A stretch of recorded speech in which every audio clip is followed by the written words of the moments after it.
Selamat malam pemirsa, berita kali ini terkait ibadah Junaedi Solat Ministry. Kamis, 19 Februari tahun 2026 PD Junaedi Salat Ministry menggelar ibadah Praise and Worship.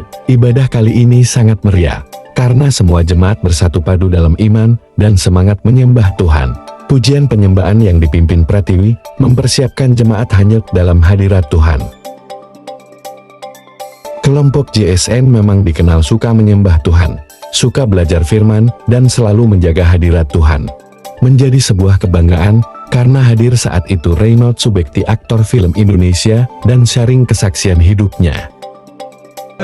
Bisa akhirnya datang ke sini, akhirnya. Jadi ceritanya gini ya, Koyadi, teman-teman semua yang ada di sini. Iya bang. Saya 2 tahun lalu janjian dengan pendeta di kopi yang di bawah. Nama pendetanya Muhammad Ifran. Oh, Pak Ifran. Terus saya udah janjian Dari Semarang. kopi. Waktu itu kita lagi mau ada pelayanan di sekitar sini kalau saya nggak salah. Terus dia bilang gini, Rey, lu tahu nggak gedung ini? Si Pak Muhammad Ifran itu. Kenapa? Ini gedung gereja, ada banyak yang ibadah di sini. Oh gitu, dia ngasih tahu gitu. Ini ada ibadah ini, ada ibadah ini. Terus dia kasih tunjuk Pak yang di bawah tuh, di dinding depan. Di sini dia cerita ada ini dan lain-lain lah. Terus sampai ya udahlah, sekali-sekali Pak, nanti kita ibadah di sini. Saya bilang gitu berkelakar. Dan akhirnya hari ini saya lagi ibadah. Haleluya. Makanya tadi saya foto karena besok si Pak Pendeta Muhammad Ifran ini dia itu sekarang adalah gembala sidang di Semarang. GPI Semarang. Iya, di Nanti hari MS. Minggu dia ibadah di Depok. Oh. Gitu. Jadi saya tadi barusan foto, saya mau kasih lihat dia gitu. Nih, gue udah datang nih ibadah di sini. Gue mau bilang gitu. Puji Tuhan, haleluya. Jadi nama saya Reynold ya, nama saya Reynold Surbakti. Asal saya dari Medan, ya, Batakaro. Ada yang tahu tuh Batakaro, gitu. Terus saya dibesarkan di keluarga Kristen, gitu. Papa mama saya juga semuanya awalnya dari JPIB dan mereka di GBKP ya, karena gereja Batakaro Protestan.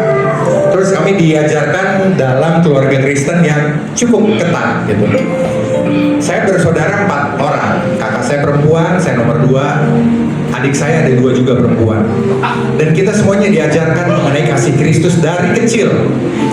Tapi ternyata pada saat saya sudah memulai karir sebagai seorang artis gitu, apa yang diajarkan itu luntur gitu ya, luntur. Karena apa? Karena saya juga ternyata kurang kuat di dalam Kristus pada saat saya diberikan karir yang begitu baik, ekonomi yang begitu bagus oleh Kristus, dan akhirnya iman saya molor, kendor. Sehingga banyak sekali yang saya lakukan pada saat saya di puncak karir pada tahun sekitar tahun 1990-an gitu ya. Dimana seperti yang Nya bilang tadi ya, di mana-mana ada duit gitu kan, dan hidup sangat mudah, dan saya juga akhirnya mudah sekali melupakan Kristus. Tetapi pada saat itu memang penting sekali bahwa kita mesti punya komunitas yang benar. Amin. Saya yakin kenapa saya selamat dari kehidupan saya yang luar biasa jeleknya, luar biasa kotornya pada saat itu sebagai seorang anak Tuhan, tetapi yang kabur dari Tuhan dan beberapa kali hendak mati karena overdosis 1, overdosis 2, kelumpuhan, semuanya Tuhan bereskan. Amin. Ya, itu semua karena kita ada yang menopang di dalam doa. Amin. Gitu. Saya yakin bahwa pada saat itu orang tua saya dan juga mungkin lingkungan gereja yang mengetahui tindak tanduk saya memberikan bantuan doa kepada orang-orang yang memang dirasakan terjerumus ke dalam dosa. Makanya kita penting sekali nih untuk kita selalu ada ibadah bersama-sama di komunitas ataupun di gereja ataupun di komunitas rumah, komsel dan lain-lain namanya, untuk kita selalu saling bisa menguatkan. Amin. Saling mendoakan. Amin. Karena apa? Sepertinya bilang tadi, iman saya ya itu up and down, hidup saya up and down.